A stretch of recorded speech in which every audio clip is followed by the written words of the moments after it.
আমার অনেক পেশেন্টকে যখন জিজ্ঞেস করি যে আপনি বিকালের নাস্তা কখন করেন, তখন তারা বলে সন্ধ্যায়। সন্ধ্যা মানে তাদের কাছে সন্ধ্যা মানে হচ্ছে 7টা 8টা। আর রাতের খাবার কখন খান? তারা বলে 12টা 1টায়। 12টা 1টায় যারা রাতের খাবার খান, আজকের ভিডিওটি তাদের জন্যই। আমি ডায়েটিশিয়ান নন্দিতা। আজ আমি এই বিষয়ে আপনাদের সাথে বিস্তারিত কথা বলবো।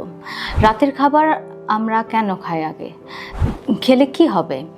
রাতের খাবার আমরা যখন খাই তখন সেটা আমাদের ডাইজেশন প্রসেসকে ইমপ্রুভ করে, আমাদের হরমোনাল ইমব্যালেন্সকে ব্যালেন্স করে, আমাদের ব্লাডকে পিউরিফাই করে, আমাদের টক্সিক প্রোডাক্টকে বের করতে সাহায্য করে, আমাদের গাট হেলথকে ভালো রাখে।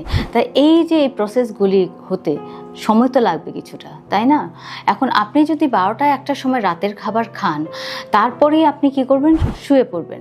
আপনি যত দেরিতে রাতের খাবার খাচ্ছেন তার মানে আপনি বিভিন্ন রোগকে স্বাগত জানাচ্ছেন। সো রাতের খাবার খাওয়ার চেষ্টা করবেন আপনারা 8টা থেকে 8:30টার মধ্যে হলে খুবই ভালো হয়।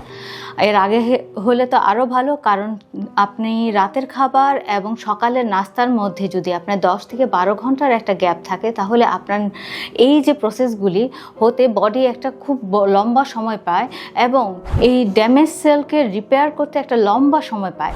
এই সময়টার জন্যই আপনি যদি 8টা থেকে 8:30টার সময় খান, তাহলে সেটা আপনার জন্য খুবই হেল্পফুল। তাই রাতের খাবার 12টা 1টার বদলে 8টা 8:30টার মধ্যে খাওয়ার চেষ্টা করবেন। এতে আপনার মানসিক শারীরিক সব দিক থেকেই আপনি সুস্থ থাকবেন। ধন্যবাদ।